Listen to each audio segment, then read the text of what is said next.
আজিৰ এই গ্ৰন্থ উন্মোচনী আৰু বিশেষ বক্তৃতানুষ্ঠান উপলক্ষে আয়োজিত এই সভাৰ মঞ্চত উপবিষ্ট মৰিগাঁও মহাবিদ্যালয়ৰ সন্মানীয় অধ্যক্ষ লীলাকান্ত বৰঠাকুৰ মহোদয়, মঞ্চত উপবিষ্ট প্ৰাক্তন উপাচাৰ্য, আজিৰ নিৰ্দিষ্ট বক্তাৰূপে আমন্ত্ৰিত অধ্যাপক দীপক কুমাৰ শৰ্মা মহোদয়,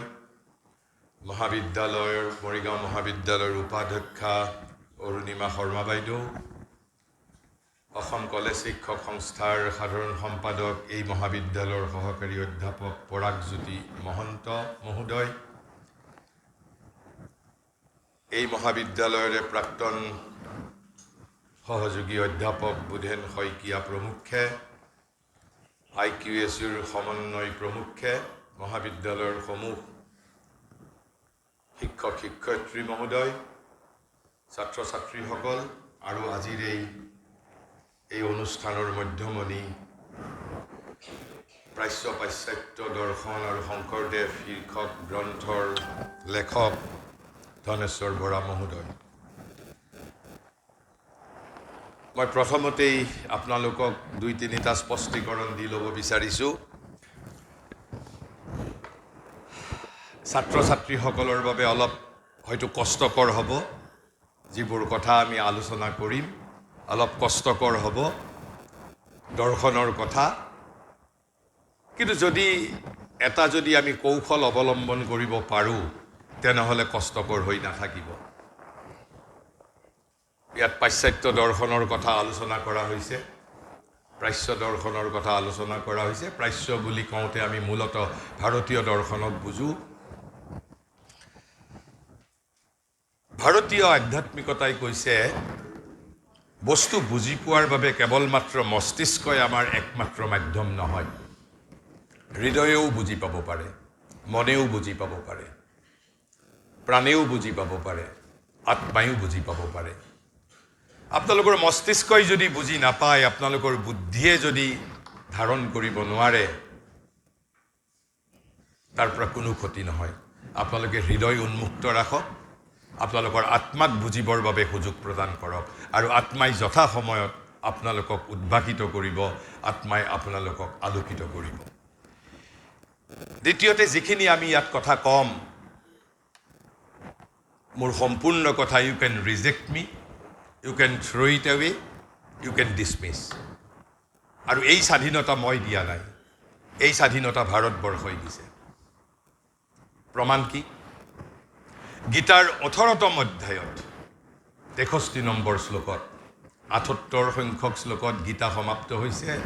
63 নম্বৰ শ্লোকত শ্ৰীকৃষ্ণই অৰ্জুনক কৈছে, বোপাই তুমি এতিয়া কি কৰিবা? তোমাকটোৱেই মই 7 শ্লোক ক'লোঁ, তুমি কি কৰিবা? পৃথিৱীৰ যিকোনো শিক্ষকে, যিকোনো ধৰ্মীয় নেতাই ক'লেহেঁতেন তুমি অন্ততঃ মোৰ 10টা পৰামৰ্শ মানিব লাগিব, কিন্তু শ্ৰীকৃষ্ণই অৰ্জুনক পৰিপূৰ্ণ স্বাধীনতা প্ৰদান কৰিছে। কৈছে যথেষ্টচি তথা গুৰু, তোমাৰ যি ইচ্ছা তুমি তাকে কৰা, যথেষ্টচি তথা গুৰু। কেৱল শ্ৰীকৃষ্ণৰ বিনম্ৰ অনুৰোধ, ধ্যানপূৰ্বক, বিবেচনাপূৰ্বক তুমি মোৰ কথাখিনি বিবেচনা কৰা, মনোযোগ দিয়া, আৰু তাৰপিছত you can reject me, you can dismiss it.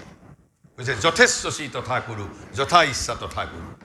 আৰু ময়ো আপোনালোকক সেই স্বাধীনতা প্ৰদান কৰিছোঁ। মই ইয়াত যিখিনি কথা ক'ম, you can reject me, you can throw' it away, you can dismiss me. মই যদি কিতাপখনৰ বিষয়ে মই আহিম, যিহেতু ইয়াত পাশ্চাত্য দৰ্শনৰ বিষয়ে আলোচনা হৈছে, মই ধনেশ্বৰ মহোদয়ক বিনম্ৰভাৱে অনুৰোধ জনাইছোঁ, তেখেতৰ পৰৱৰ্তী সংস্কৰণত অসমৰ একমাত্ৰ দাৰ্শনিক শিল্পী জ্যোতি ককাইদেৱে আজিৰ পৰা 77 বছৰ পূৰ্বে শিৱসাগৰত 1948 চনত অসম শিল্পী সংঘৰ সভাপতিৰূপে যিটো প্ৰদত্ত অভিভাষণ, এই অভিভাষণৰ কথাখিনি যাতে তেওঁ বিবেচনাপূৰ্বক যদি সন্নিৱিষ্ট কৰাৰ উপযুক্ত বুলি ভাবে, তেখেতে যদি সন্নিৱিষ্ট কৰে। নগেন শইকীয়া ছাৰৰ ভাষাত নগেন শইকীয়া ছাৰে কৈছে যে শিল্পীৰ পৃথিৱীত সন্নিৱিষ্ট কথা কেৱল অসমৰ বাবে নহয়, কেৱল ভাৰতৰ বাবে নহয়, সমগ্ৰ পৃথিৱীৰ বাবে গ্ৰহণীয় বিষয়বস্তু। আৰু মোৰ বাবে এটা আনন্দৰ বিষয়, সেই 1948 চনতেই জ্যোতি ককাইদেৱে এই শিল্পীৰ পৃথিৱী এই সৰু তেওঁৰ ভাষণখনিত শ্ৰী অৰবিন্দৰ নাম 3 বাৰ উল্লেখ কৰিছে। আৰু তেওঁৰ ৰচনাত ক'ত কিমান উল্লেখ কৰিছে মই নাজানো, কিন্তু অকল শিল্পীৰ পৃথিৱীতেই শ্ৰী অৰবিন্দৰ নাম জ্যোতি ককাইদেৱে 3 বাৰ উল্লেখ কৰিছে। আৰু যদি শিল্পীৰ পৃথিৱীক হৃদয়ংগম কৰিব পাৰোঁ, তেনেহ'লে আমি শংকৰদেৱৰ দৰ্শনকো পাম, প্ৰাচ্যৰ দৰ্শনকো পাম, পাশ্চাত্যৰ দৰ্শনকো পাম, জীৱনৰো উদ্দেশ্য পাম, জীৱনৰ লক্ষ্যকো বিচাৰি পাম, অসমীয়া জাতিৰ বাবে দলিল স্বৰূপ। কিন্তু বিস্মৃত হৈ আছে। আৰু কিয় বিস্মৃত হৈ আছে মই সেই বিষয়ে নকওঁ, কাৰণ 20 শতিকাৰ মধ্যভাগৰ পৰা এখন নতুন পৃথিৱীয়ে জন্ম লৈছে। আৰু বিশেষকৈ মই যদি আন কথা ক'বলৈ সময়ৰ অভাৱত সময় নাপাওঁ, তেনেহ'লে জ্যোতিপ্ৰসাদৰ এষাৰি বাক্য, এই এষাৰি বাক্যক যদি আমি হৃদয়ংগম কৰিব পাৰোঁ, we will be get into the heart of Indian philosophy. But you can reject me, you can throw it away. জ্যোতি ককাইদেৱে কৈছিল, ৰূপান্তৰেহে মাথো জগত ধুনীয়া কৰে, মোৰ গায়ত্ৰী মন্ত্ৰ। ৰূপান্তৰেহে মাথো জগত ধুনীয়া কৰে, মোৰ গায়ত্ৰী মন্ত্ৰ। সমগ্ৰ ভাৰতবৰ্ষ ৰূপান্তৰৰ কাৰখানা। উই আৰ বৰ্ণ টু বি ৰিবৰ্ণ। আমি পুনৰ জন্ম ল'বৰ বাবেহে পৃথিৱীত জন্মগ্ৰহণ কৰিছোঁ। লক্ষ্য আমাক এখন ধুনীয়া পৃথিৱী, লক্ষ্য আমাৰ ধুনীয়া পৃথিৱী। আৰু জ্যোতি ককাইদেৱে কৈছে এয়াই তেওঁৰ গায়ত্ৰী মন্ত্ৰ। মই পৰৱৰ্তী সময়ত আৰু 2-4টা মই কথা ক'ম। আৰু ৰূপান্তৰ মানে তেওঁ কিহৰ ৰূপান্তৰৰ কথা কৈছে, শিল্পীৰ পৃথিৱীত তেওঁ স্পষ্টভাৱে কৈছে। তেওঁ ৰূপান্তৰ মানে তেওঁ জীৱনৰ ৰূপান্তৰৰ কথা কৈছে, জীৱনৰ ৰূপান্তৰৰ কথা। আৰু একেবাৰে শেষৰ ফালে মই কেৱল মাত্ৰ এষাৰ কথা আপোনালোকৰ মই দৃষ্টি আকৰ্ষণ কৰিব খুজিছোঁ,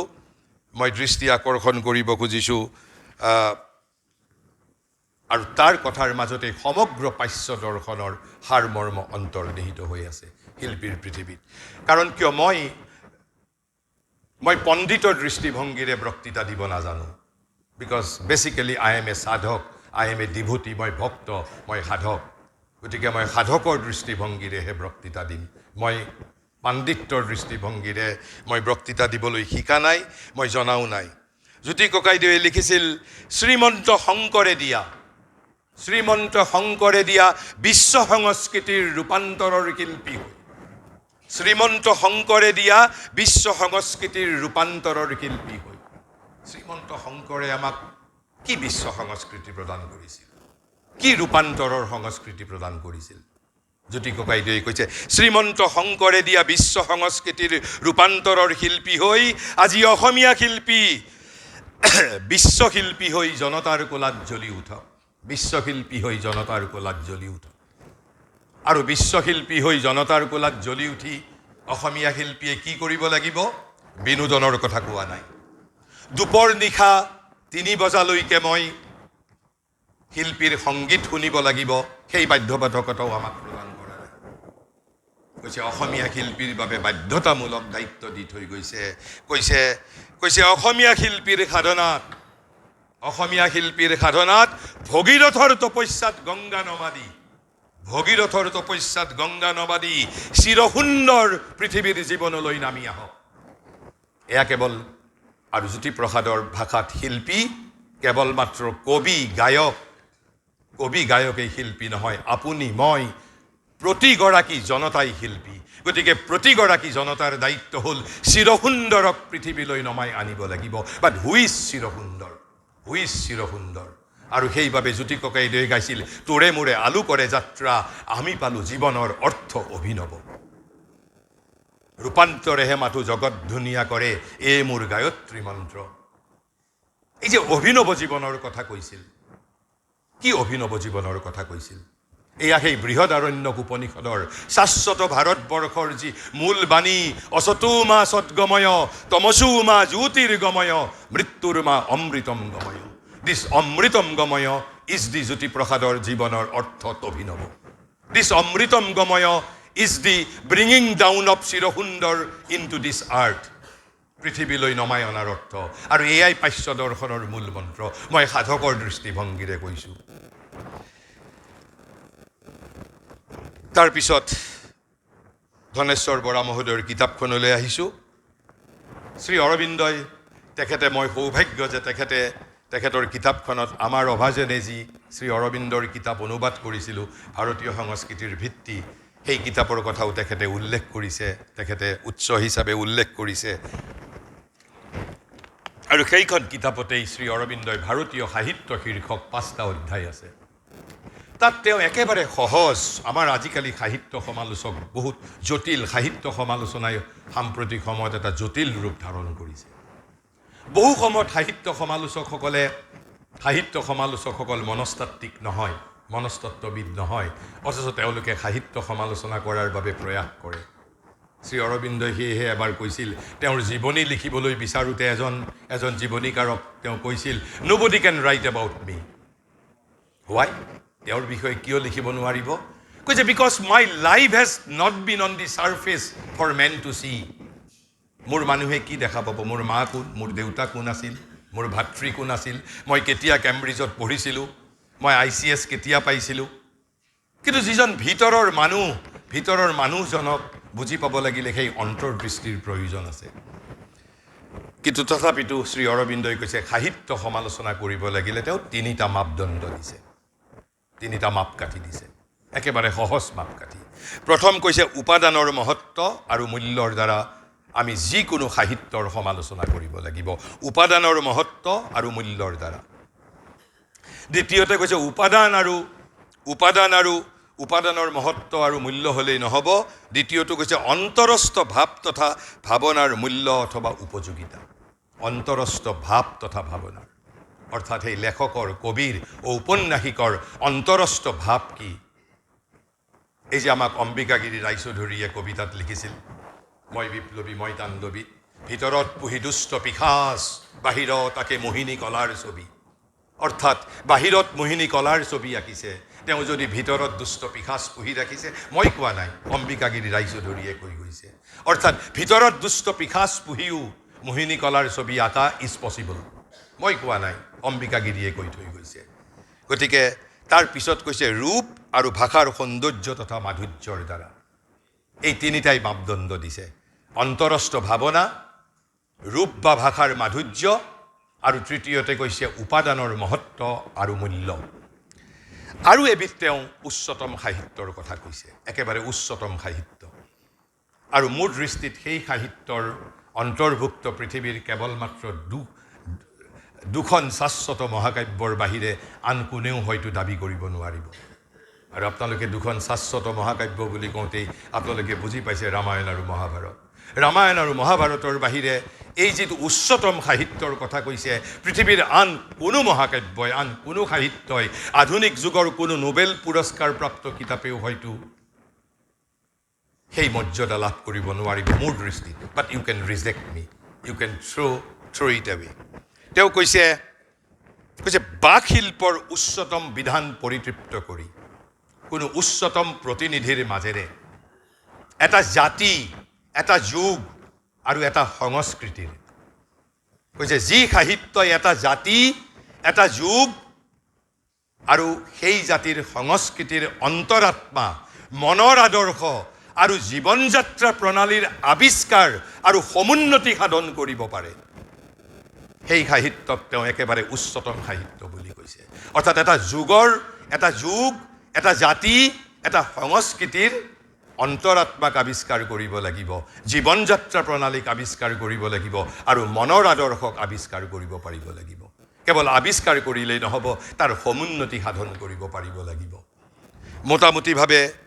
এই চাৰিটাই তেখেতে মাপদণ্ড প্ৰদান কৰিছে আমি এই উচ্চতম সাহিত্যৰ কথা লৈ বাৰু নাযাওঁ কিন্তু ইয়াত আমাৰ যশস্বী লেখক ধনেশ্বৰ বৰা মহোদয় তেওঁ ইকনমিক্সৰ প্ৰফেচাৰ আছিল অৰ্থনীতিৰ তেখেত এজন অধ্যাপক আছিল আৰু তেখেতে মোক উন্মোচন কৰিবলৈ মাতিছে মই হিচাপ বিজ্ঞানৰ ছাত্ৰ আছিলোঁ কি এক যোগসূত্ৰ মই নাজানো আৰু যিখন কিতাপ হ'ল পাশ্চাত্য দৰ্শন আৰু শংকৰদেৱ নিশ্চিতভাৱেই অন্তৰত যদি এটা সমুচ্চ ভাৱনাৰে তেওঁ অনুপ্ৰাণিত নহয় এটা সমুচ্চ ভাৱনাৰে যদি অনুপ্ৰাণিত নহয়, এজন অৰ্থনীতিৰ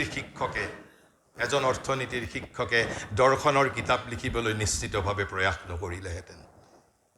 তাৰপিছত মই কিতাপখনৰ যিটো অন্তৰস্থ উপাদান, আমি পশু নহয়, আমি মানুহ, আমাৰ জীৱনৰ সাৰ্থকতা আছে। পশুৰ দৰ্শন নাই, পশুৰ সংস্কৃতি নাই, মানুহৰ সংস্কৃতি আছে, মানুহৰ দৰ্শন আছে। আমাক জীৱনৰ সাৰ্থকতা লাগে, আৰু যদি আমি জীৱনৰ সাৰ্থকতা বিচাৰোঁ তেনেহ'লে আমাক দৰ্শনৰ প্ৰয়োজনীয়তা আছে। তেখেতে এনেহেন এটা উপাদান লৈ, এনেহেন এটা উপজীব্য লৈ গ্ৰন্থ লেখাৰ বাবে প্ৰয়াস কৰিছে। নিশ্চিতভাৱে তেখেতৰ উপাদানৰ, তেখেতৰ উপজীব্যৰ মহত্ব আৰু মূল্য আমি একেবাৰে সমুচ্চ বুলি ক'বই লাগিব। আৰু মই নিজে কিতাপখন অধ্যয়ন কৰিছোঁ।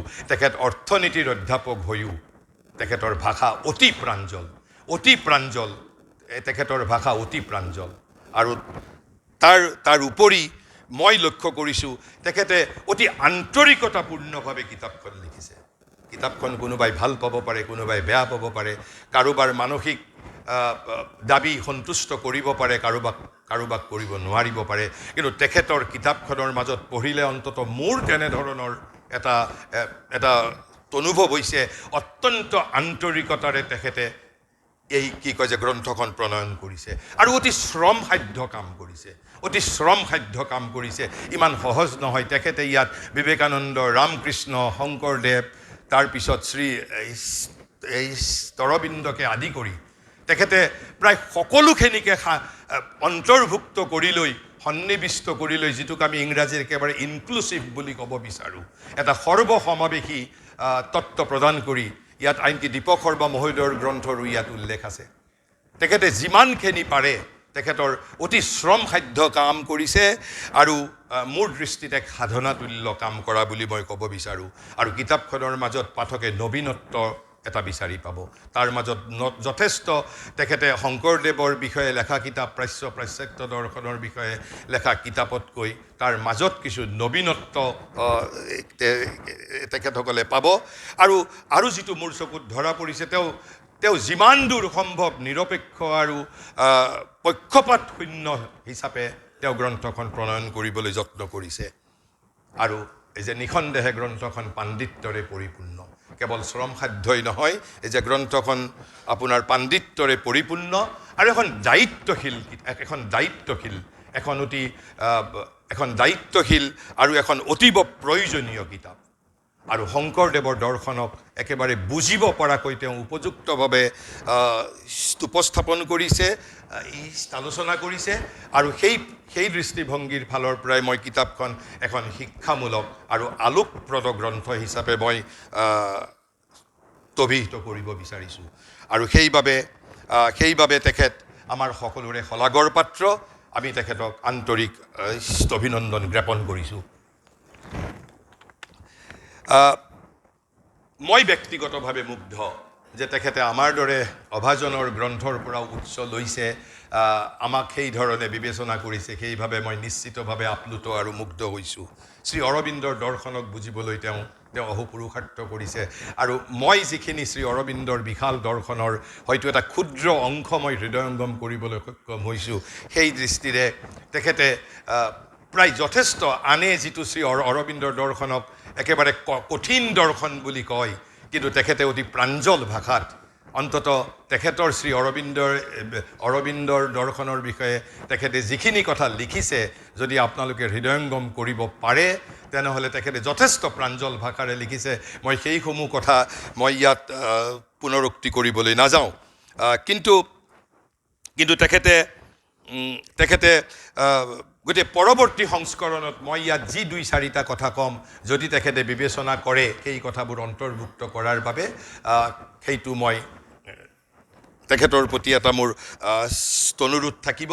আৰু কিতাপখনৰ মই তেখেতে ১২৫ পৃষ্ঠাৰ পৰা ১৪১ পৃষ্ঠালৈকে যিটো পঞ্চম অধ্যায়ত তেওঁ শংকৰদেৱৰ দৰ্শনৰ বুনিয়াদী চৰ্চা কৰিছে, অতি প্ৰয়োজনীয় আৰু অতি যিটো আমি কওঁ concise yet precise, concise yet comprehensive yet precise, তেখেতে আলোচনা কৰিছে অন্যৰ দৰে তেখেতে তাত সাধাৰণতে যিবোৰ অতিশয়োক্তি কৰে বা একেবাৰে যিটো আমি মিতভাষ বুলি কওঁ মিতব্যয়ী ভাষাৰে তেখেতে যথাযোগ্যভাৱে উপস্থাপন কৰিছে কিন্তু কেৱল মই ঠিক তেখেতৰ কথা নহয় কিন্তু মই বিনম্ৰতাৰে মই পৰৱৰ্তী সময়ত মই অলপ কথাত মই ক'ম কিন্তু যদি তেখেতে কোৱা মতে ইয়াত তেখেতে আমাৰ শ্ৰদ্ধেয় ৰঞ্জিত দেৱগোস্বামী ছাৰৰ এষাৰ কথা মনত ৰখাটো উচিত বুলি তেওঁ কৈছে যিটো কথাৰ লগত মই অতি বিনম্ৰতাৰে মই সেই কথাৰ লগত একমত হ'বলৈ পৰা নাই মই ৰঞ্জিত দেৱগোস্বামী মহোদয়ৰ সেই ব্যাখ্যাৰ সৈতে মই মুঠেও একমত হ'বলৈ পৰা নাই কিন্তু সেয়া কেৱল মোৰ কথা বাট ইউ কেন ৰিজেক্ট মি কাৰণ তেখেতে কৈছে ৰঞ্জিত গোস্বামী ছাৰে হেনো কৈছে শংকৰদেৱ এটা বিশেষ আৰ্থ সামাজিক অৱস্থাৰ সৃষ্টি মই এই কথাটো বিশ্বাস কৰিব নোৱাৰোঁ মই তেনেধৰণে শংকৰদেৱক বিশ্লেষণ কৰিব নোৱাৰোঁ শংকৰদেৱৰ সৃষ্টি কি পৰিস্থিতিৰ সৃষ্টি আমি সেই বিষয়ে বৈষ্ণৱ ধৰ্ম আন্দোলন নৱ বৈষ্ণৱ ধৰ্ম আন্দোলন মই শ্ৰী অৰবিন্দৰ দৃষ্টিৰে যিখিনি হৃদয়ংগম কৰিছোঁ সেইখিনি কথা মই ক'ম কৈছে শংকৰদেৱ এটা বিশেষ আৰ্থ সামাজিক অৱস্থাৰ সৃষ্টি পৰিৱৰ্তনৰ সাক্ষী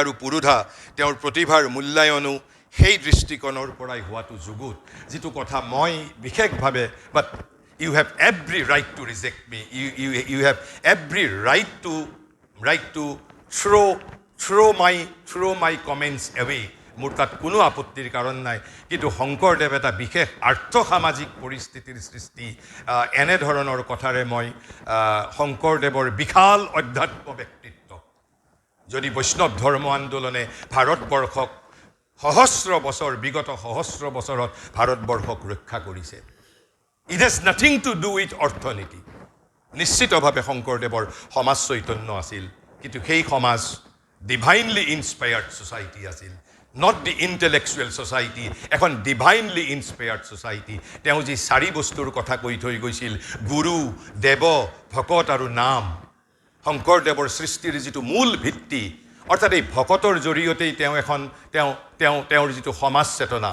কিন্তু তাৰ আগত তেওঁৰ বাকী 3টা বস্তুক কেনেকৈ আমি বাদ দিম দেৱও থাকিব লাগিব তাত গুৰুও থাকিব লাগিব নামো থাকিব লাগিব ভকতো থাকিব লাগিব আৰু এই যে সত্ৰ প্ৰতিষ্ঠান কৰিছিল সত্ৰ প্ৰতিষ্ঠানৰ জৰিয়তে তেওঁৰ নিশ্চিতভাৱে তেওঁৰ সমাজ চেতনা আছিল because spirituality include sociology too যিটো সাধাৰণতে আমাৰ মানুহে ভাবে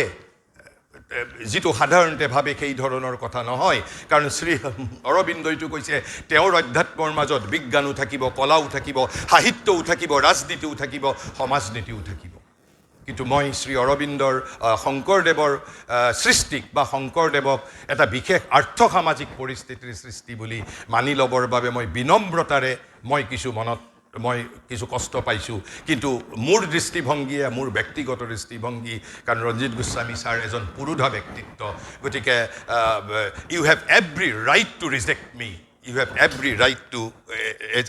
মি তাৰ উপৰি মই বাকীখিনি কথা ক'ম কিন্তু তাৰ উপৰি তেখেতে বিশেষকৈ কিতাপখনৰ বহু অংশত তেখেতৰ প্ৰাক কথনৰ পৰা আৰম্ভ কৰি বহু ক্ষেত্ৰত তেখেতক শংকৰাচাৰ্যৰ এটা বিশেষ উক্তিয়ে তেখেতৰ মনত প্ৰাচ্য দৰ্শনৰ বিষয়ে আলোচনা কৰোঁতে অলপ বিশেষভাৱে তেখেতক ক্ৰিয়া কৰিছে অকল তেখেতকেই নহয় বিগত 200 বছৰত এক প্ৰকাৰ ক'বলৈ গ'লে ইংৰাজ ঔপনিৱেশিকতাবাদৰ পৰিকল্পিত ষড়যন্ত্ৰৰ পৰিণতিস্বৰূপে আমি শিক্ষিতসকলৰ অধিকাংশই শংকৰাচাৰ্যৰ এই উক্তিটোকেই ভাৰতবৰ্ষৰ শাশ্বত ভাৰতবৰ্ষৰ প্ৰতিনিধিত্বমূলক আমি এষাৰি বাক্য বুলি গ্ৰহণ কৰোঁ but Shri Aurobindo has rejected Shankaracharya in that respect in totality একেবাৰে আংশিকভাৱে নহয় এই যে ব্ৰহ্ম সত্য জগত মিথ্যা আমি প্ৰত্যেকেই আধুনিক ভাৰতবৰ্ষত যেতিয়া আমি আধ্যাত্মিকতাৰ কথা আলোচনা কৰোঁ যদি এজন 16 বছৰীয়া ল'ৰাই যদি অভিভাৱকক কয় যে কালিৰ পৰা I will be a spiritual man তেতিয়া আমাৰ অভিভাৱকে কি ক'ব তোমাৰ এতিয়াই সময় হোৱা নাই কাৰণ আমাৰ ৰন্ধে ৰন্ধে আমাক ব্ৰিটিছে ঔপনিৱেশিক আমাক শক্তিটোৱে বুজাই দিছে তহঁতৰ স্পিৰিচুৱেলিটি মিনছ ৰিজেক্টিং লাইফ। আৰু সেইবাবে মই যে জ্যোতি ককাইদেউৰ কথা ক'লোঁ যে তোৰে মোৰে আলু কৰে যাত্ৰা, আমি পালোঁ জীৱনৰ অভিনৱ অৰ্থ। ভাৰতীয় দৰ্শনে জীৱনৰ পৰা পলায়নৰ কথা কোৱা নাই। আৰু সেইবাবে শংকৰাচাৰ্যৰ সেই সাৰ বাক্য ভাৰতবৰ্ষৰ অজস্ৰ আধ্যাত্মিক ধাৰাৰ মাজত এটা ক্ষুদ্ৰ বক্তব্য। যদি আমি বেদান্তৰ মূল দৰ্শনৰ বিষয়ে যদি আলোচনা কৰিব লাগে, আমি উপনিষদলৈ উভতি যাব লাগিব, শংকৰাচাৰ্যৰ বক্তব্য নহয়। ভাৰতবৰ্ষৰ মূল উপনিষদৰ এখনতো বেদ, উপনিষদ, গীতা কোনেও জগতক মায়া বুলি স্বীকাৰ কৰা নাই। নো বডি, কোনো শাস্ত্ৰই জগতক কেতিয়াও স্বীকাৰ কৰা নাই। আৰু এইটো ভাৰতীয় মানুহৰ মাজত 200 বছৰৰ অৰ্থাৎ তেখেতসকলে বুজাই দিছে যে যদি তোমালোকে জীৱনৰ বিষয়ে চৰ্চা কৰিব বিচাৰা তেনেহ'লে আমাৰ ওচৰলৈ আহা। আৰু তোমালোকে যদি বিমূৰ্ত ব্ৰহ্মণৰ বিষয়ে আলোচনা কৰিবলৈ বিচাৰা তোমালোকৰ দৰ্শনৰ মাজত যোৱা। কিয়? মই তাৰ বিষয়ে 2-4টা মই ক'লেইতো নহ'ব। কৈছে ব্ৰহ্ম সত্য জগত মিথ্যা, নিশ্চিতভাৱে শংকৰাচাৰ্যই কৈছে। কিন্তু শংকৰাচাৰ্যই কিয় কৈছিল তাৰ এটা পটভূমি আছে, মই সেই বিষয়ে আজি ব্যাখ্যা কৰিব নোৱাৰিম। তাৰো এটা কাৰণ আছে, মই পৰৱৰ্তী সময়ত ইংগিত যদি সময় থাকে দিম। কিন্তু তেনেহ'লে তৈত্তৰীয় উপনিষদৰ ভৃগুবল্লীৰ অনুবাদ 3ত যে কৈছে অন্নম ব্ৰহ্ম মানে মেটাৰ ইজ ব্ৰহ্মণ, অৰ্থাৎ জড়কো ব্ৰহ্মণ বুলি তৈত্তৰীয় উপনিষদে স্বীকৃতি দিছে। তেনেহ'লে মই শংকৰাচাৰ্যৰ কথা মানিম নে মই তৈত্তৰীয় উপনিষদক মানিম? তাৰপিছত চান্দোগ্য উপনিষদে কৈছে সৰ্বং খলবিদং ব্ৰহ্মণ, all is Brahman, there is no maya, all is Brahman, even this microphone is also Brahman, all is Brahman, all is Brahman. গীতাই কৈছে 7 নম্বৰ অধ্যায়ৰ 19 নম্বৰ শ্লোকত বাসুদেৱম সৰ্বম ইতি, সমগ্ৰ জগত মানে বাসুদেৱ। অথৰ্ববেদে আজিৰ পৰা সহস্ৰাব্দৰ পূৰ্বেই কৈছে কি মাতা ভূমি পুত্ৰোহং পৃথিৱী, আৰ্থ হেজ বিন ৰিকগনাইজড। পৃথিৱীক স্বীকাৰ কৰা হৈছে, আৰ্থ হেজ বিন ৰিকগনাইজড, মাতা ভূমি পুত্ৰোহং পৃথিৱী। আৰু মানুহ কোন বুলি কৈছে? I am not the expression of maya. গীতাই কৈছে, কৃষ্ণই কৈছে মম এব অংশ সনাতন, মাই পোৰ্চন ইটাৰনেল, মোৰ সনাতন অংশ। I am not maya, I am not illusion, I am his eternal portion, I am Shrikrishna's eternal portion, I am not illusion, I am a concrete reality, তাৰপিছত গীতাৰ অৱতাৰবাদ। যদি পৃথিৱী মায়া হ'লহেঁতেন, মায়াৰ পৃথিৱীত ভগৱানে কিয় অৱতৰণ কৰিব? যজ্ঞৰ কনচেপ্ট, বেদৰ যজ্ঞৰ কনচেপ্ট কি আছিল? স্বৰ্গ আৰু পৃথিৱীক একাকাৰ কৰাৰ এটা পৰিকল্পনা, দেৱতা আৰু মানুহৰ মাজত অনন্য বিনিময়ৰ এটা ব্যৱস্থা। যদি জগত মায়াই হ'লহেঁতেন তেনেহ'লে বেদৰ আমি যজ্ঞক আমি কোন স্থানত ৰাখিম আমি? তাৰপিছত ভাৰতবৰ্ষৰ চতুৰ্বৰ্গ সাধনা কৈছে কাম, অৰ্থ, ধৰ্ম, মোক্ষ, এ গ্ৰেজুৱেল ডেভেলপমেণ্ট।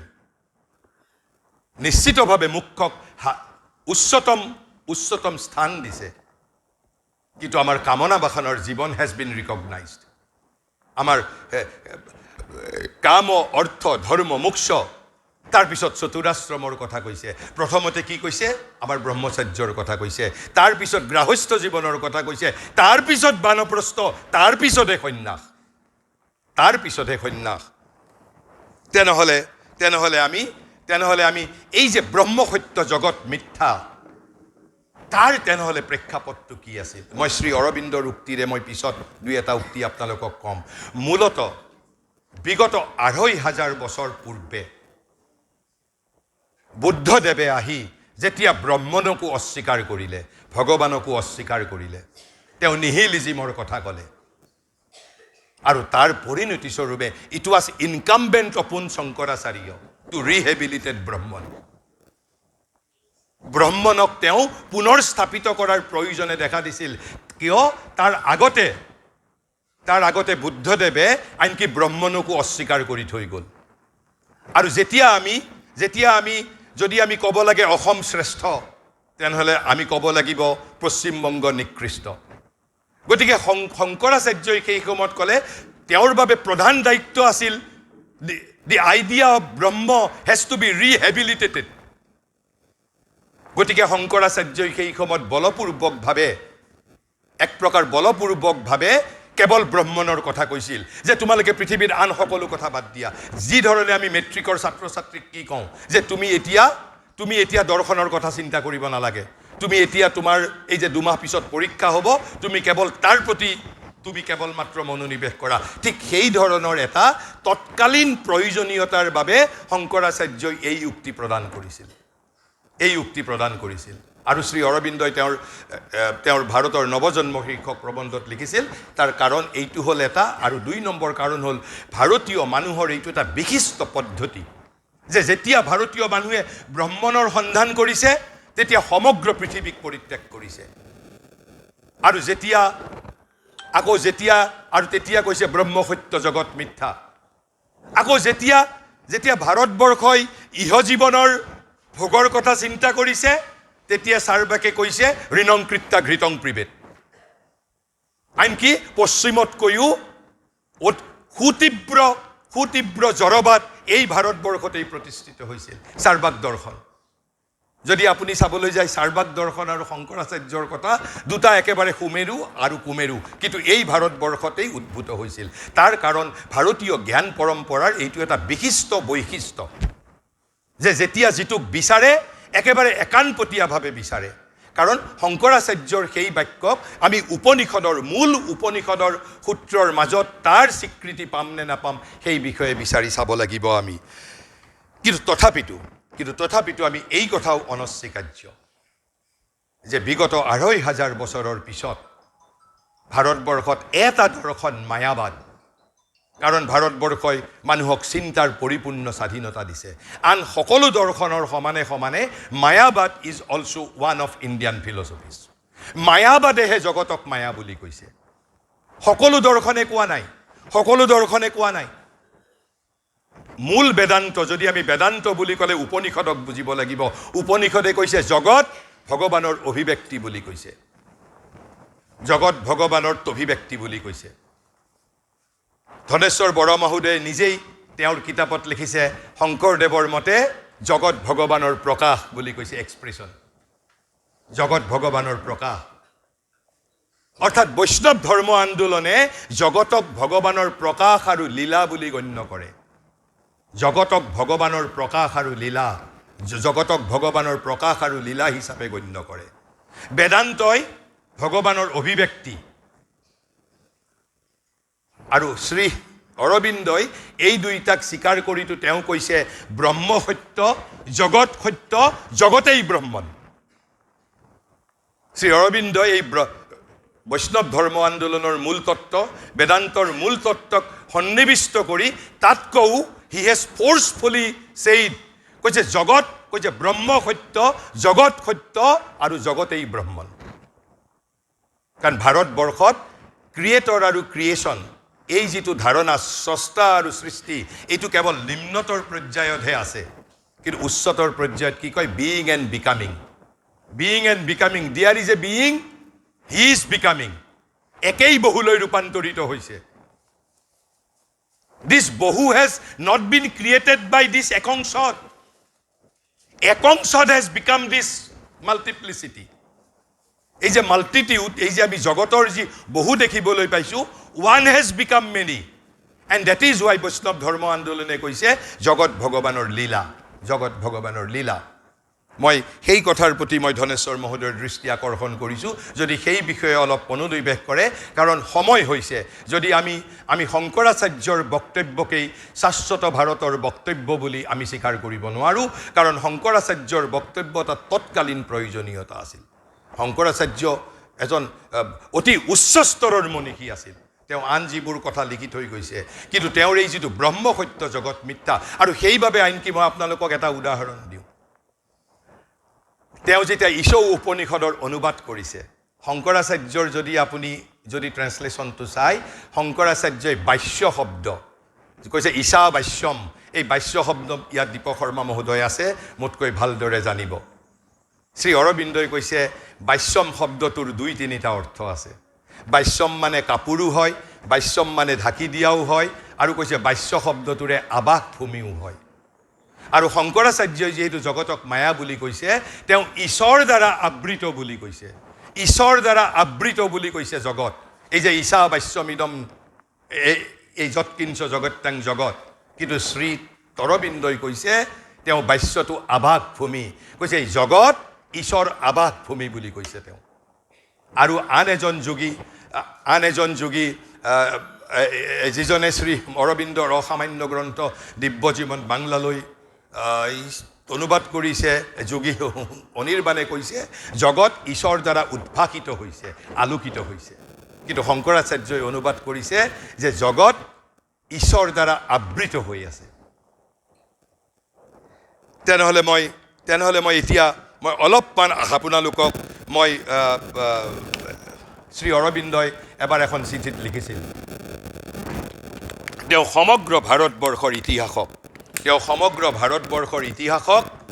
তেওঁ 5টা যুগত ভাগ কৰিছে, আৰু তাতেই আমি বৈষ্ণৱ ধৰ্ম আন্দোলনৰ মূল আমি তত্ত্বক বিচাৰি পাম।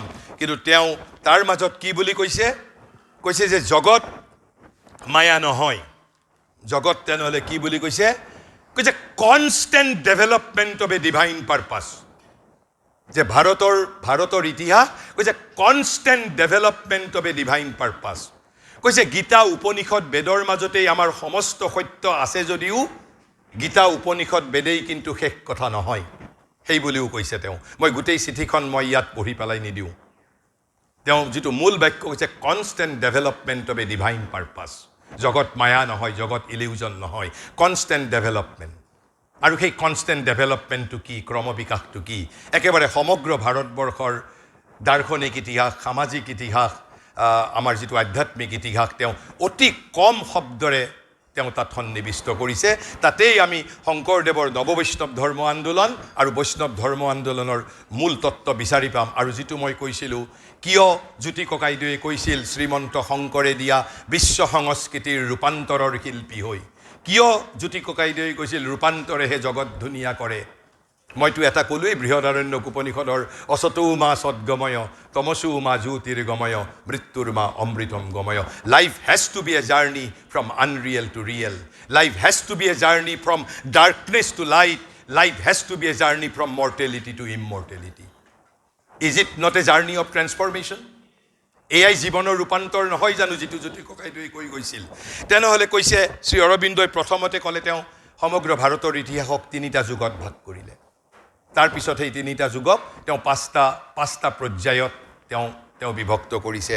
কৈছে ভাৰতৰ আদি যুগ উদ্ভাসিত অধ্যাত্মৰ আৱিষ্কাৰত।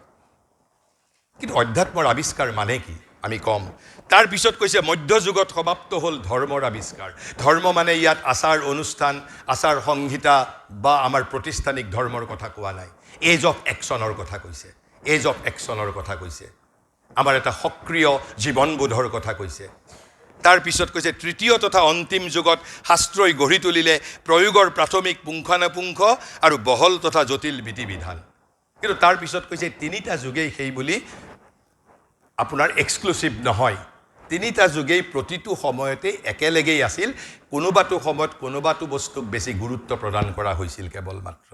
কিন্তু মূলত বুজিব লাগিব ভাৰতৰ এই 3টা যুগ, এটা হ'ল অধ্যাত্মৰ আৱিষ্কাৰ, এটা ধৰ্মৰ আৱিষ্কাৰ, আৰু এটা হ'ল শাস্ত্ৰই গঢ়ি তুলিলে প্ৰয়োগৰ প্ৰাথমিক পুংখানুপুংখ আৰু বহল তথা জটিল বিধি বিধান। তেনেহ'লে এই যে অধ্যাত্মৰ আৱিষ্কাৰ মানে কি, যে constant development of a divine purpose, Shri অৰবিন্দই কৈছে কনষ্টেণ্ট ডেভেলপমেণ্ট, নিৰন্তৰ ক্ৰমবিকাশ, এটা ভগৱত সংকল্পৰ নিৰন্তৰ ক্ৰমবিকাশ বুলি কৈছে ভাৰতৰ ইতিহাস। কি সেই নিৰন্তৰ ক্ৰমবিকাশ? কৈছে এনেধৰণৰে এটা বিশুদ্ধ অধ্যাত্ম যুগ ভাৰত গৰিমাৰ প্ৰথমটো যুগ আছিল। ভাৰতে তেতিয়া কি কৰিছিল? নিবিড়ভাৱে আৰু একান্ত মনে জীৱনৰ সত্য সন্ধান কৰিছিল। What is life and world, জীৱনৰ সত্য সন্ধান কৰিছিল, বেলেগ কাম একো কৰা নাছিল। কৈছে আৰু কিহৰ দ্বাৰা? Not by intellectuality, that is to be noted, not by intellectuality but by intuition, not by intellectuality but by intuition. কৈছে এক সাক্ষাৎ বুদ্ধি তথা অপৰোক্ষ দৃষ্টিৰ সহায়েৰে আৰু এক আন্তৰ অনুভৱ আৰু জ্ঞানৰ মাজেৰে বাহ্য তথা আন্তৰ অথবা স্থূল তথা সূক্ষ্ম জগতৰ বিষয়ে উপলব্ধি তথা ব্যাখ্যা কৰিছিল।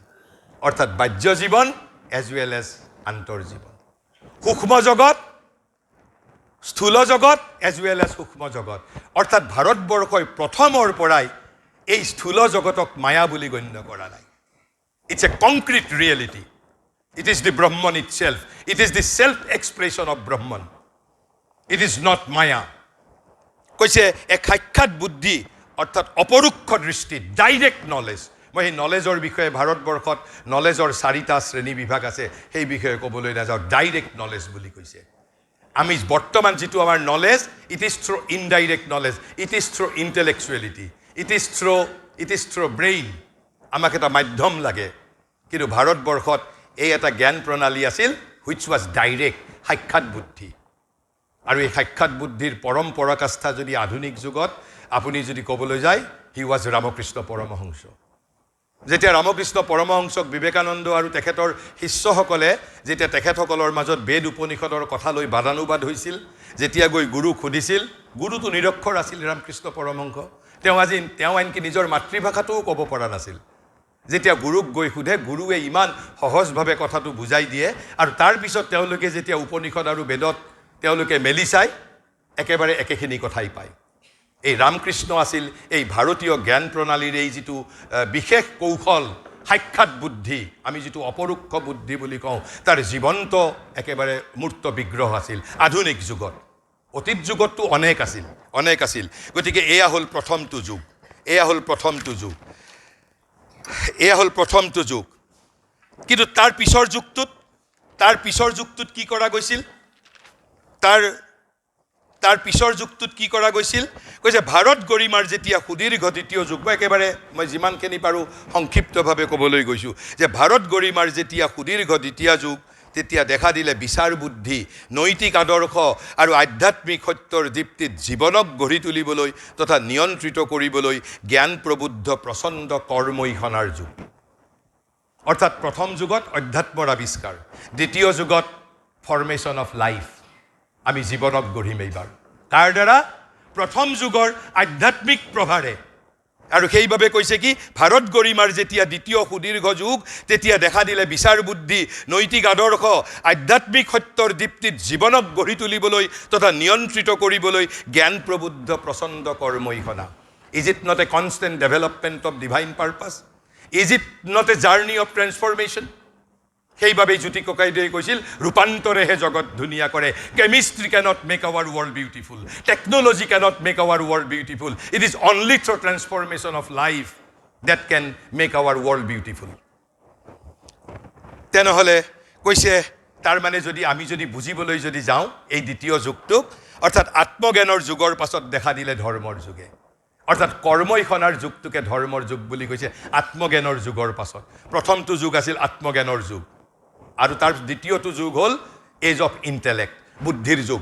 প্ৰথমটো আছিল ইনটিউশ্যনৰ যুগ, দ্বিতীয় যুগটো হ'ল ইণ্টেলেকচুৱেলিটিৰ যুগ। Constant development of a divine purpose, ৰূপান্তৰ কৰিছে এটাৰ পিছত এটা। কৈছে আত্মজ্ঞানৰ যুগৰ পাছত দেখা দিলে ধৰ্মৰ যুগে, বেদ তথা উপনিষদৰ পাছত কৰ্ম আৰু সৃষ্টিৰ যুগ। অৰ্থাৎ প্ৰথমটো যুগ আছিল বেদ আৰু উপনিষদৰ যুগ, তাৰপিছত দেখা দিলে কি, সৃষ্টিৰ যুগে। বেদ তথা উপনিষদৰ পাছত দেখা দিলে কৰ্ম আৰু সৃষ্টিৰ যুগে। ভাৰতে তেতিয়া বীৰ বিক্ৰমেৰে নিজৰ সমাজ প্ৰতিষ্ঠান, চিন্তাৰ আয়তন, নিজৰ দৰ্শনক গঢ়ি পিটি সেইবোৰৰ মূল ৰূপৰাজি গঢ়ি তুলিবলৈ ধৰিলে। ভাৰতৰ জীৱনধাৰা তথা সংস্কৃতিৰ যিসমূহ বাহ্য কাঠাম, সেইবোৰৰ স্থূল আকাৰৰাজি এই যুগতেই চিৰদিনলৈ নিৰ্ধাৰিত হ'ল। আনকি ভৱিষ্যতে যিসমূহ নতুন সৃষ্টিয়ে দেখা দিব সেইবোৰৰো বীজ এই যুগতে ৰোপণ কৰা হ'ল। অৰ্থাৎ আমি ক'ব পাৰোঁ বেদ তথা উপনিষদৰ যুগৰ পিছত মহাভাৰত আৰু ৰামায়ণৰ যুগ, মহাকাব্যৰ যুগ। আৰু এই মহাকাব্যৰ যুগ মানে it is the literary creative interpretation of Veda and Upanishad. What is Mahabharata and Ramayana? Mahabharata আৰু ৰামায়ণ আমাৰ জীৱনৰ কাহিনী, মানৱ জীৱনৰ কাহিনী, পৃথিৱীৰ কাহিনী। পৃথিৱীক যদি মায়া বুলি বৈদিক যুগে ভাবিলেহেঁতেন তেনেহ'লে ৰামায়ণ মহাভাৰত সৃষ্টি নহ'লহেঁতেন। ৰামায়ণ মহাভাৰত কোনো বিমূৰ্ত এখন জগতৰ কাহিনী নহয়। এই জগতৰ কাহিনী স্থূল জগতৰ কাহিনী, স্থূল জীৱনৰ কাহিনী। কিন্তু সেই আধ্যাত্মিক সত্যৰ দীপ্তিত অৰ্থাৎ জীৱনক গঢ়ি তুলিবলৈ যত্ন কৰা হৈছিল। বেদ আৰু উপনিষদক যদি আমি বুজি নাপাওঁ, Ramayana Mahabharata is the creative interpretation of Veda and Upanishad. তাৰপিছত তৃতীয় যুগটোত কি হ'ব এতিয়া? প্ৰথম যুগত তেতিয়াহ'লে ইনটিউশ্যন, দ্বিতীয় যুগত ইণ্টেলেকচুৱেলিটি, তৃতীয় যুগত কৈছে এই সতেজ চিন্তাবৃত্তিৰ খেলাই ক্ৰমশ যেতিয়া পাণ্ডিত্য, সাহিত্য, বিজ্ঞান, শিল্পকলা, সমাজনীতি, ৰাজনীতি আদি প্ৰাকৃত জীৱনৰ সকলো বিষয়তে পুংখানুপুংখ তথা সূক্ষ্ম পৰিমাৰ্জন আৰু অনুসন্ধিৎসাৰে বিকশিত মঞ্জুৰিত হৈ উঠিল, তেতিয়াই এই যুগৰ পূৰ্ণ পৰিণতিয়ে দেখা দিলে। অৰ্থাৎ দ্বিতীয় যুগ আছিল এজ অফ ইণ্টেলেকচুৱেলিটি আৰু তৃতীয় যুগটো হ'ল সেই বুদ্ধিৰ যুগৰ পূৰ্ণ পৰাকাষ্ঠাৰ যুগ। কোনটো যুগৰ কথা কৈছোঁ? বিশেষকৈ ইয়াত দীপক শৰ্মা মহোদয়ে জানিব। যিটো যুগক কৈছে পাশ্চাত্যবাসীসকলে কয় সংস্কৃত সাহিত্যৰ ধ্ৰুপদী যুগ, বিখ্যাত সহস্ৰাব্দ ব্যপ্ত সংস্কৃত সাহিত্যৰ ধ্ৰুপদী যুগ। যিটো যুগেই শংকৰাচাৰ্য, ৰামানুচাৰ্য, ভৱভূতি, কালিদাস, ভৰ্তৃহৰিৰ যুগ। তেনেহ'লে এই যুগত ভাৰতবৰ্ষই কি কৰিছে? বিজ্ঞান, শিল্প একো বাদ দিয়া নাই। মানৱ জীৱনৰ লগত জড়িত, স্থূল ইহজগতৰ লগত জড়িত প্ৰতিটো বিষয়ৰ ওপৰত দৃষ্টিপাত কৰিছে। যদি জীৱনক মায়া বুলি ভাবিলেহেঁতেন তেনেহ'লে সেই যুগতেই সমগ্ৰ কালিদাসৰ সৃষ্টি, ভৰ্তৃহৰিৰ সৃষ্টি, মানৱ জীৱনৰ সৃষ্টি, এই জগতৰ সৃষ্টি, এই জগতৰ সৃষ্টি। আৰু কৈছে আৰু এই যুগকে সংস্কৃত সাহিত্যৰ বিখ্যাত ধ্ৰুপদী যুগ বুলি কোৱা হয়, বিখ্যাত ধ্ৰুপদী যুগ। আনকি কৈছে এই যুগতেই সৌন্দৰ্যবোধৰ চৰম বিকাশ হৈছিল, সকলো ধৰণৰ হৃদয়বৃত্তি তথা ইন্দ্ৰিয়ানুভৱ। আনকি মাথো সেয়ে নহয়, ভোগ তথা ইন্দ্ৰিয়পৰতাৰ ৰহস্যও ভাৰতে এই যুগতে বিচাৰ খোচাৰ কৰি চাইছিল। যদি ভাৰতে জগতক মায়া বুলি ভাবিলেহেঁতেন, এখন আনকি শৃংগাৰ ৰসৰ ওপৰতো শাস্ত্ৰ লিখিছে। ভাৰতবৰ্ষত হাতী কেনেকৈ পালন কৰিব লাগে, ঘোঁৰা কেনেকৈ পালন কৰিব লাগে, তাৰ বাবেও শাস্ত্ৰ আছে। তেনেহ'লে এই তৃতীয় যুগটো হ'ল সংস্কৃত সাহিত্যৰ ধ্ৰুপদী যুগ। অৰ্থাৎ প্ৰথম যুগ ইনটিউশ্যনৰ যুগ, আত্মজ্ঞানৰ যুগ, দ্বিতীয় যুগটো সৃষ্টিৰ যুগ, কৰ্মৰ যুগ, আমাৰ জীৱনক গঢ়ি তোলাৰ যুগ আৰু ইণ্টেলেকচুৱেলিটিৰ যুগ। আৰু তৃতীয় যুগটো হ'ল ইণ্টেলেকচুৱেলিটিৰ পূৰ্ণ পৰাকাষ্ঠাৰ যুগ। আৰু সেই যুগত ভাৰতে একো বাদ দিয়া নাই। কিন্তু ভাৰতৰ যিটো চিৰন্তন আধ্যাত্মিকতা এই ধ্ৰুপদী যুগৰ সময়ত, ধ্ৰুপদী যুগ ৱাজ কমপ্লিটলি মুণ্ডেন যুগ, একেবাৰে পাৰ্থিৱ জীৱনৰ যুগ আছিল, সহস্ৰাব্দ ব্যপ্ত। আৰু সেই সময়ত কৈছে যদিও মূল ধাৰা তাৰ মাজত আলোক, সেই আত্মজ্ঞানৰ যুগ অধ্যাত্মই আলোকিত কৰিছিল, কিন্তু তথাপিতো মহাৰিষিয়ে কৈছে প্ৰাণ তথা মনৰ বিপুল ক্ৰিয়াশীলতাৰ অন্তৰালত সততে সজীৱ হৈ আছিল ভাৰতৰ প্ৰাচীন অধ্যাত্মবোধ। কিন্তু অন্তৰালতহে, ঘাই সুতিত নাছিল, অন্তৰালত। কৈছে এই যুগৰ শেষৰ ফালে সেয়ে দেখিবলৈ পাওঁ, শেষৰ ফালে অৰ্থাৎ এটা পৃথক ধাৰাৰে, পুৰাণ আৰু তন্ত্ৰৰ ধাৰাৰে, পৃথক ধাৰাৰে, ঘাই সুতিত নহয়। ঘাই সুতিত it was completely intellectual, it was completely mundane creation. বিজ্ঞান, সাহিত্য, শিল্প, সংগীত, আনকি ভোগ তথা সৌন্দৰ্যবোধৰো বিকাশ হৈছিল এই যুগতেই। Constant development of a divine purpose. কৈছে এই যুগৰ শেষৰ ফালে সেয়ে দেখিবলৈ পাওঁ ভাৰতৰ সাধনাই নিম্ন প্ৰকৃতিক ধৰিছে। এইবাৰ নিম্ন প্ৰকৃতিক। প্ৰথম যুগত ইনটিউশ্যন, দ্বিতীয় যুগত ইণ্টেলেকচুৱেলিটি, তৃতীয় যুগত মানৱ জীৱনৰ সকলো বিষয় তথা ইণ্টেলেকচুৱেলিটিৰ পূৰ্ণ পৰাকাষ্ঠা। এইবাৰ কাক ধৰিছে? নিম্ন প্ৰকৃতিক ধৰিছে। নিম্ন প্ৰকৃতিক কি কৰিব ভাৰতবৰ্ষই? এইবাৰ উদ্ধাৰিত কৰিব, আপলিফমেণ্ট কৰিব। এই যে ৰূপকৰ জ্যোতিপ্ৰসাদৰ ভাষাত কৈছে জীৱনক ৰূপান্তৰ কৰাৰ প্ৰয়াস আৰম্ভ হৈছে এতিয়া। কৈছে ভাৰতৰ সাধনাই সমগ্ৰ নিম্ন প্ৰকৃতিক ঊৰ্ধ্বমুখী কৰি তুলিবলৈ প্ৰয়াস কৰিছিল অধ্যাত্মৰ প্ৰভাৰে তাক মণ্ডিত কৰিবলৈ, অধ্যাত্মৰ প্ৰভাৰে মণ্ডিত কৰিবলৈ। আৰু কৈছে পুৰাণ তথা তন্ত্ৰ আৰু ভক্তি মাৰ্গৰ সাধনাৰ এয়াই অৰ্থ আছিল। আৰু সেইবাবে জ্যোতি ককাইদেৱে লিখিছিল শ্ৰীমন্ত শংকৰে দিয়া বিশ্ব সংস্কৃতিৰ ৰূপান্তৰৰ শিল্পী হৈ। ৰূপান্তৰ কাৰ ৰূপান্তৰ? নিম্ন প্ৰকৃতিৰ ৰূপান্তৰ। আৰু নিম্ন প্ৰকৃতি মানে কি? যিটো আমি আমাৰ পাশৱ ইতিহাসৰ পৰা আমি উত্তৰাধিকাৰ সূত্ৰে লাভ কৰিছিলোঁ। বৈষ্ণৱ ধৰ্ম আন্দোলনৰ এয়াই আছিল অৰ্থ। সমগ্ৰ বৈষ্ণৱ সাহিত্য মই যদি সাধকৰ দৃষ্টিৰে চাওঁ, it was the hidden agenda, মানুহৰ নিম্ন প্ৰকৃতিক উদ্ধাৰিত কৰাৰ এটা প্ৰয়াস সমগ্ৰ বৈষ্ণৱ ধৰ্ম আন্দোলনৰ জৰিয়তে। আৰু সেইবাবেই কৈছোঁ মই যে ৰঞ্জিত দেৱগোস্বামী ছাৰৰ কথা বিনম্ৰতাৰে মই অগ্ৰাহ্য কৰিছোঁ। শংকৰদেৱৰ সৃষ্টি আৰ্থ সামাজিক পৰিস্থিতিৰ পটভূমিত গঢ়ি উঠা নাছিল। শংকৰদেৱৰ লক্ষ্য আছিল how can he elevate human beings lower nature into higher nature. কাৰণ গীতাত শ্ৰীকৃষ্ণই 7 নম্বৰ অধ্যায়ৰ 4, 5 আৰু 6 নম্বৰ শ্লোকত কৈছে জগত কিহৰ দ্বাৰা সৃষ্টি হৈছে? কৈছে জগত মায়াৰ দ্বাৰা সৃষ্টি হোৱা নাই। শ্ৰীকৃষ্ণই ক্লেইম কৰিছে, দাবী কৰিছে, মই কৰা নাই। কৈছে মোৰ দুটা প্ৰকৃতি আছে, এটা অপৰা প্ৰকৃতি, এটা পৰা প্ৰকৃতি। কৈছে অপৰা মানে হ'ল লোৱাৰ, অপৰা প্ৰকৃতিৰ পৰা এই আমি দেখি পোৱা প্ৰকৃতি সৃষ্টি হৈছে। অৰ্থাৎ 8বিধ তত্ত্ব কৈছে আকাশ, পৃথিৱী, জল, পানী, বায়ু আৰু অগ্নি আৰু মন, বুদ্ধি আৰু অহংকাৰ।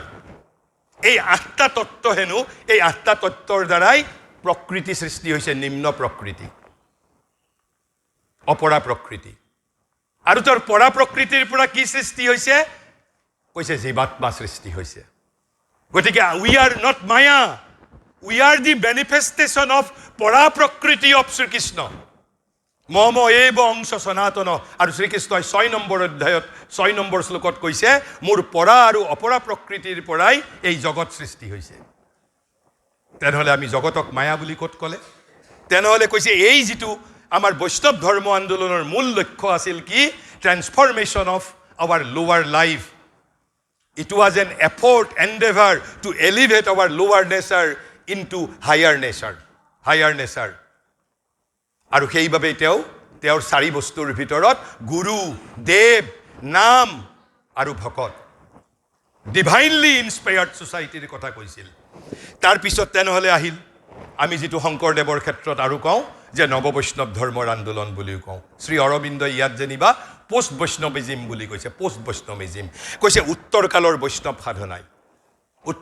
বৈষ্ণৱ সাধনাই মানুহৰ মাজত বিদ্যমান ৰসানুভূতি, হৃদয়বৃত্তি আৰু ইন্দ্ৰিয়গত লিপ্সাৰ স্তৰটোক, আমাৰ যে হৃদয়বৃত্তি আছে, ৰসবোধ আছে, ঊৰ্ধ্বলৈ তুলি অধ্যাত্মৰ সেৱাত নিয়োগ কৰিবলৈ প্ৰয়াস কৰিছিল। That was the hidden agenda. প্ৰমাণ কি? শংকৰদেৱৰ বৰগীত, সত্ৰীয়া নৃত্য, ভাওনা, কি তাৰ উদ্দেশ্য? আমাৰ ৰসানুভূতিৰ পৰিৱৰ্তন নহয়, আমাৰ ৰসানুভূতিৰ উত্তৰণ নহয়। এই যে আমি দুপৰ নিশালৈকে যেতিয়া এটা সাধাৰণ আমি গান শুনো আৰু যেতিয়া বৰগীত শুনো, বৰগীতে মোৰ ৰুচিবোধক উদ্ধাৰিত কৰে। সত্ৰীয়া নৃত্য যেতিয়া মই চাওঁ আৰু বলিউডৰ নৃত্য যেতিয়া চাওঁ, দুটাৰ মাজত পাৰ্থক্য আপুনি নিজে অনুভৱ কৰিব পাৰিব। এই যে শংকৰদেৱৰ সাংস্কৃতিক সৃষ্টিৰ উদ্দেশ্য কেৱল জাতিৰ স্বাভিমানৰ বাবে সৃষ্টি কৰা নাছিল। দে ৱেৰ ইনষ্ট্ৰুমেণ্ট, অস্ত্ৰ আছিল। সেই অস্ত্ৰৰ লক্ষ্য কি আছিল? মানুহৰ মাজত বিদ্যমান ৰসানুভূতি, হৃদয়বৃত্তি আৰু ইন্দ্ৰিয়গত লিপ্সা, এই লিপ্সাৰ স্তৰটোক ঊৰ্ধ্বলৈ তুলি অধ্যাত্মৰ সেৱাক নিয়োগ কৰিবলৈ প্ৰয়াস কৰিছিল। উত্তৰ কালৰ বৈষ্ণৱ সাধনাত আৰু শ্ৰী অৰবিন্দই এই যে বৈষ্ণৱ ধৰ্ম আন্দোলনক যিটো কৈছে আৰ্থ সামাজিক পটভূমিত ৰঞ্জিত দেৱগোস্বামী মহোদয়ে যিটো ক'লে, শ্ৰী অৰবিন্দই কিন্তু কৈছে যে উত্তৰ কালৰ বৈষ্ণৱ সাধনাই ভাৰত প্ৰতিভাৰ অন্তিম দীপ্তি বুলি কৈছে। তাৰপিছতে আমাৰ অন্ধকাৰৰ যুগ। কাৰণ এই আপুনি যদি লক্ষ্য কৰে শংকৰদেৱৰ প্ৰয়াণৰ পিছতেই ভাৰত আপোনাৰ ঔপনিৱেশিক শাসনৰ দ্বাৰা ইয়াত আমাৰ অধঃপতনৰ যুগৰ চৰম অৱস্থাত আমি পতিত হৈছোঁ। তাৰ পিছৰ ইতিহাস বিবেকানন্দ, ৰামকৃষ্ণ, অৰ্থাৎ 16শ শতিকালৈকে এই আমাক বৈষ্ণৱ ধৰ্ম আন্দোলন আৰু নৱ বৈষ্ণৱ ধৰ্ম আন্দোলনে ভাৰতবৰ্ষক ৰক্ষা কৰিছে। বিশেষকৈ 700 খ্ৰীষ্টাব্দৰ পৰা ভাৰতবৰ্ষই 500 বছৰ মোগলৰ বিৰুদ্ধে সংগ্ৰাম কৰিছে। অৱশেষত 500 বছৰৰ পিছত পৰাজিত হৈছে। আৰু সেই সময়তেই বিগত সহস্ৰাব্দ বৈষ্ণৱ ধৰ্ম আন্দোলন আৰু নৱ বৈষ্ণৱ ধৰ্ম আন্দোলনৰ ইতিহাস। যদি এই বৈষ্ণৱ ধৰ্ম আন্দোলন আৰু নৱবৈষ্ণৱ ধৰ্মৰ আন্দোলন যদি ভাৰতবৰ্ষত দেখা নিদিলেহেঁতেন, ভাৰত আজিৰ পৰা 1000 বছৰ পূৰ্বেই ভাৰত নিশ্চিন্ন হৈ গ'লহেঁতেন, ভাৰত হৈ নাথাকিলহেঁতেন। আৰু সেই ক্ষেত্ৰত মই শংকৰদেৱেই হওক বা দক্ষিণৰ নৱবৈষ্ণৱ ধৰ্মই হওক, চৈতন্যদেৱেই হওক বা নানকেই হওক, মই তেওঁলোকক কেৱল মাত্ৰ আৰ্থ-সামাজিক পটভূমিৰ দৃষ্টিভংগীৰে মই তেওঁলোকক সেই দৃষ্টিৰে চাব নোৱাৰোঁ। তেওঁলোকে ভাৰতৰ ত্ৰাণকৰ্তা আছিল, ভাৰতক ভাৰত হিচাপে ৰখাৰ ক্ষেত্ৰত ভাৰতবৰ্ষক ৰক্ষা কৰিছিল। আৰু সেইবাবে শংকৰদেৱে তেওঁৰ সৃষ্টিৰ মাজত এবাৰ দুবাৰ নহয় 43 বাৰ ভাৰতবৰ্ষৰ নাম উল্লেখ কৰিছে। ভাৰতত জন্ম হেনো পৰম ভাগ্যৰ বলত জন্ম লাভ কৰিছোঁ, হেনো স্বৰ্গৰ সকলো দেৱতাই হেনো ভাৰতবৰ্ষত জন্ম লাভ কৰিব বিচাৰে। মই কোৱা নাই, শংকৰদেৱে কৈছে, মাধৱদেৱেও কৈছে, অনন্ত কণ্ডলীয়ে কৈছে, মাধৱ কণ্ডলীয়ে কৈছে। অসমৰ বৈষ্ণৱ যুগৰ প্ৰতিগৰাকী বৈষ্ণৱ কবিয়ে ভাৰতৰ প্ৰতি দৃষ্টি আকৰ্ষণ কৰি থৈ গৈছে, ভাৰতৰ প্ৰতি দৃষ্টি আকৰ্ষণ কৰিছে। আৰু এই কথা মৰ্মে মৰ্মে উপলব্ধি কৰিছিল জ্যোতি ককাইদেৱে। শিল্পীৰ পৃথিৱীত তাৰ বিৱৰণ আছে। শংকৰদেৱে আটাইতকৈ বেছি 43 বাৰ। তেনেহ'লে এই কৈছে যে উত্তৰ কালৰ বৈষ্ণৱ সাধনাত এনেদৰে পূৰ্ণৰূপে প্ৰদীপ্ত হৈ উঠিল ভাৰত প্ৰতিভাৰ অন্তিম দীপ্তি। তেনেহ'লে মই এতিয়া একেবাৰে শেষত আহিছোঁ। মোৰ যিটো মূল কথা, বহু কথাই মোৰ মানে ক'ব লগা আছে, কিন্তু ইমানখিনি কথা কোৱাৰ বাবে সময় নহ'ব। তেতিয়াহ'লে ইউৰোপৰ মূল দৰ্শন আৰু প্ৰাচ্য দৰ্শনৰ মাজত মূল গুণগত পাৰ্থক্যটো ক'ত? Europe has largely rejected the idea of Atman. বাকী যিবোৰ কথা তাৰ পৰাই উচ্চাৰিত কথা। মূল যিটো তত্ত্ব, শ্ৰী অৰবিন্দৰ লাইফ ডিভাইন যদি আপুনি পঢ়ে, তেওঁৰ প্ৰথম চেপ্টাৰটো হ'ল হিউমেন এছপিৰেশ্যন, তাৰ পিছৰ চেপ্টাৰটো কৈছে মেটেৰিয়েলিষ্ট নিগেশ্যন, তাৰ পিছৰটো কৈছে যে ডিনায়েল অফ এছেটিক্স। অৰ্থাৎ আৰু ভাৰতবৰ্ষৰ এই যে বিগত 2500 বছৰত মায়াবাদে এটা তীব্ৰ ৰূপ ধাৰণ কৰিছিলে, ভাৰতবৰ্ষই কাক অস্বীকাৰ কৰিছে? জড়ক অস্বীকাৰ কৰিছে। এই দুয়োটাই হ'ল মূল কথা। প্ৰাচ্য আৰু পাশ্চাত্য দৰ্শনৰ মাজত মূল যিটো মৌলিক ফাণ্ডামেণ্টেল পাৰ্থক্য, India was largely recognising the truth and reality of atman, কিন্তু পাশ্চাত্যৰ জগতে ঘাইকৈ জড়ৰ বাহিৰে আৰু কাকো স্বীকাৰ কৰা নাই। কিন্তু ভাৰতবৰ্ষৰ কিন্তু মায়াবাদক বাদ দি আন দৰ্শনসমূহে জড় আৰু আত্মা দুয়োটাকেই ব্ৰহ্মণৰ অভিব্যক্তি বুলি স্বীকাৰ কৰিছে, যিটো মই ইয়াৰ আগত অলপতে ক'লোঁ। আৰু সেইবাবে শ্ৰী অৰবিন্দৰ সমগ্ৰ তেওঁৰ যিটো মূল ফিলচফি, তেওঁ কৈছে জড়, matter as well as spirit, both are the expression of divine. যদি আমি সমিলমিল কৰিবলৈ বিচাৰোঁ, তেনেহ'লে পাশ্চাত্যই আত্মনক স্বীকাৰ কৰিব লাগিব আৰু ভাৰতবৰ্ষৰ মায়াবাদে জড়ক ভগৱানৰ অভিব্যক্তি, ব্ৰহ্মণৰ অভিব্যক্তি বুলি স্বীকাৰ কৰিব লাগিব। আৰু সেইবাবে তেওঁৰ লাইফ ডিভাইনৰ প্ৰথম চেপ্টাৰটো মই ক'লোঁ হিউমেন এছপিৰেশ্যন, তাৰ পিছৰটো আছে মেটেৰিয়েলিষ্ট ডিনায়েল, নিগেশ্যন অফ মেটেৰিয়েলিষ্ট, আৰু তাৰ পৰৱৰ্তী অধ্যায়টো হ'ল যে ডিনায়েল অফ এছেটিক্স, আৰু তাৰ পৰৱৰ্তী চেপ্টাৰটো হ'ল ৰিয়েলিটি অমনিপটেণ্ট। অৰ্থাৎ এটা হ'ল থেচিছ, এটা এণ্টিথেচিছ আৰু এটা হ'ল চিনথেচিছ। মূল যিটো গুণগত পাৰ্থক্য আত্মন আৰু জড়, মই সেই বিষয়ে ক'বলৈ নাযাওঁ। শ্ৰী অৰবিন্দই কৈছে আমি স্বৰ্গ দখল কৰিছোঁ, কিন্তু এতিয়াও পৃথিৱীক দখল কৰিব পৰা নাই। কিন্তু যদি বেদৰ ফৰ্মুলা মতে স্বৰ্গ আৰু পৃথিৱীক একাকাৰ কৰিব লাগিব, বেদৰ ফৰ্মুলা মতে।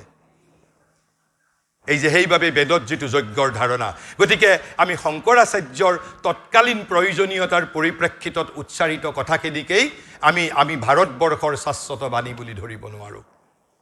মাতা ভূমি পুত্ৰী অহং পৃথিৱী। আৰু সেইবাবে মই কৈছোঁ জ্যোতি ককাইদেৱে কোৱা কথা যে ৰূপান্তৰেহে জগত ধুনীয়া কৰে, মোৰ গায়ত্ৰী মন্ত্ৰ, constant development of divine purpose.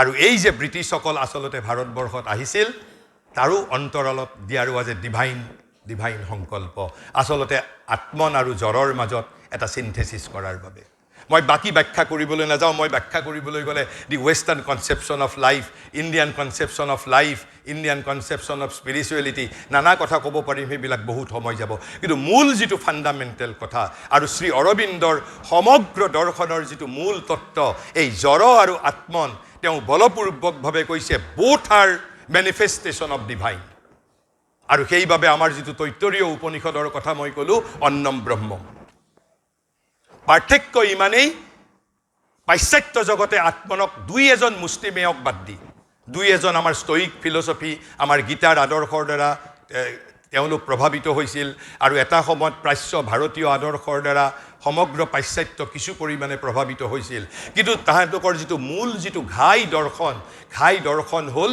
যিটো বিশেষকৈ আগষ্ট কোট কমতে CUMT যিটো আমি পজিটিভিজিম বুলি কওঁ ইহ সৰ্বস্ববাদ এই ইহ সৰ্বস্ববাদ হ'ল যে যিটো empirical study reason has to give proof reason তাৰপিছত আমাৰ ইন্দ্ৰিয় চেঞ্জ আৰু যিটো মই চকুৰে দেখা পাইছোঁ বা মোৰ ইন্দ্ৰিয়ই দেখা পাইছে ইন্দ্ৰিয়ই সত্য বুলি স্বীকাৰ কৰিছে অৰ্থাৎ দে আৰ যিটো বস্তুনিষ্ঠ তেওঁলোকে সেইটোকে সত্য বুলি মানে কিন্তু ভাৰতবৰ্ষই বস্তুনিষ্ঠকো সত্য বুলি মানিছে আত্মনিষ্ঠকো সত্য বুলি মানিছে আপুনি আপোনাৰ মাক ভাল পায় এজন যদি থ্ৰু ৰিজন কোনোবাই যদি প্ৰমাণ কৰে you do not love your mother will you agree কাৰণ আপুনি জানে যে আপুনি আপোনাৰ মাক ভাল পায় একেবাৰে এই আমি চকীখন যি ধৰণে দেখি থকাটো যি ধৰণে সত্য বস্তুনিষ্ঠ সেই একেধৰণে মই যে মোৰ মাক ভাল পাওঁ সেয়াও একেবাৰে বস্তুনিষ্ঠৰ দৰেই সত্য গতিকে ভাৰতবৰ্ষই আত্মনিষ্ঠ বস্তুনিষ্ঠ উভয়কে স্বীকাৰ কৰিছে কিন্তু পাশ্চাত্যই কেৱল মাত্ৰ জড়ক স্বীকাৰ কৰিছে কিন্তু ভাৰতবৰ্ষতো মই এই কথা অস্বীকাৰ নকৰোঁ বুদ্ধদেৱৰ আবিৰ্ভাৱৰ পিছত যিটো ভাৰতবৰ্ষৰ সমতা আছিল সেই সমতা তেওঁ কেৱল মাত্ৰ গৃহী আৰু ত্যাগীৰ কথা ক'লে কিন্তু ভাৰতবৰ্ষই চতুৰাশ্ৰমৰ কথা কৈছিল সেই সমন্বয় যেতিয়াৰ পৰা ব্যাহত হ'ল আৰু ব্যাহত হোৱাৰ পিছত এই ভাৰতবৰ্ষত মায়াবাদ ক্ৰমশ আৰু বিশেষকৈ আমাৰ অধঃপতনৰ সময়ত মায়াবাদে ভাৰতবৰ্ষত গা কৰি উঠিল আৰু সেইবাবে ব্ৰিটিছসকলে বা আমি বৰ্তমান সময়ত শংকৰাচাৰ্যৰ বাণীটোকেই আমি ভাৰতবৰ্ষৰ মূল বাণী বুলি ধৰি লওঁ কিন্তু প্ৰাচ্য আৰু পাশ্চাত্য দৰ্শনৰ মূল যিটো তত্ত্ব আত্মন ভাৰতবৰ্ষই আত্মন আৰু জড় উভয়কে স্বীকাৰ কৰিছে পাশ্চাত্যই অকল জড়ক স্বীকাৰ কৰিছে আৰু যদি বিবেকানন্দৰ ভাষাত কওঁ বিবেকানন্দই কৈছে যে ভাৰতবৰ্ষই আন্তৰ্জগতক অন্বেষণ কৰিছে পাশ্চাত্যই বাহ্য জগতক অন্বেষণ কৰিছে প্ৰয়োজন দুইটাৰ সন্মিলন সেয়াই হ'ল চিন্থেচিছ তেনেহ'লে শংকৰদেৱৰ ধৰ্ম আন্দোলনৰ প্ৰাসংগিকতা ক'ত কাৰণ বৈষ্ণৱ ধৰ্ম আন্দোলনেই এই বুদ্ধদেৱৰ পিছত শংকৰাচাৰ্যৰ পিছত ফোৰ্সফুলি বৈষ্ণৱ ধৰ্ম আন্দোলনে কৈছে নো জগত ইজ নট মায়া জগত ভগৱানৰ লীলা জগত ভগৱানৰ প্ৰকাশ জগত ব্ৰহ্মণৰ প্ৰকাশ আৰু যিটো মূল বেদান্ত বুলি ক'লে মই মূলতঃ ব্ৰহ্মসূত্ৰক বুজি পাওঁ মই বেদান্ত বুলি ক'লে মূলতঃ উপনিষদক বুজি পাওঁ মই বেদান্ত বুলি ক'লে মূলতঃ গীতাক বুজি পাওঁ যিটো আমি প্ৰস্থানত্ৰয়ী বুলি কৈছোঁ কিন্তু টিকাকাৰসকলে কি কৈছে সেয়া মূল বেদান্তৰ বাণী বুলি আমি কিয় ধৰিম আমি মূল উপনিষদৰ মাজত প্ৰৱেশ কৰিম সৰ্বং খলবিদং ব্ৰহ্মণক বিশ্বাস কৰিম আমি বাসুদেৱম সৰ্বম ইতি অন্নম ব্ৰহ্মম গতিকে শংকৰদেৱৰ কৈছে যে ভাৰত প্ৰতিভাৰ অন্তিম দীপ্তি বৈষ্ণৱ ধৰ্ম আন্দোলনে আৰু সেইবাবে বিষ্ণু পুৰাণত শংকৰাচাৰ্য হেজ বিন ক্ৰিটিচাইজড আপুনি পঢ়িব প্ৰসন্ন বুদ্ধ হিচাপে শংকৰাচাৰ্যকো প্ৰসন্ন বুদ্ধ হিচাপে বিষ্ণু পুৰাণত শংকৰাচাৰ্য ৱাজ ক্ৰিটিচাইজ শংকৰাচাৰ্যৰ এই যে ব্ৰহ্মসত্য জগত মিথ্যা was not accepted by people in general আৰু তেওঁ নিজৰ ক্ষেত্ৰতো এটা বৈপৰীত্য আছে যদি তেওঁ জগতক মায়া বুলি ভাবিছিল তেনেহ'লে তেওঁ সমগ্ৰ ভাৰতবৰ্ষত 4টা মঠ কিয় তেওঁ সৃষ্টি কৰিছিল এখন মায়াৰ ভূমিত যি জগতৰ যদি অস্তিত্ব নাই তেওঁ 4টা মঠ তৈয়াৰ কৰিছিল আনকি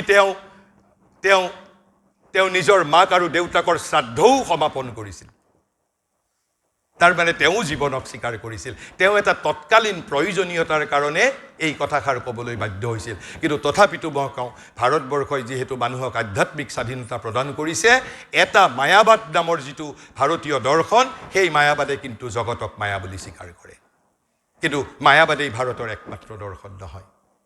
এই দৃষ্টিৰেই মই ধনেশ্বৰ বৰা মহোদয়ক মই আকৌ ধন্যবাদ জনাইছোঁ, অভিনন্দন জ্ঞাপন কৰিছোঁ, শলাগ জনাইছোঁ। তেখেতে এটা শ্ৰমসাধ্য কাম কৰিছে, আন্তৰিকতাৰে কৰিছে, এটা আলোকপ্ৰদ কাম কৰিছে। আৰু মই ভাবোঁ পৰৱৰ্তী সংস্কৰণ ইয়াতকৈ পৰিৱৰ্ধিত হ'ব আৰু ইয়াতকৈ অধিক এই আলোকপ্ৰদ হ'ব।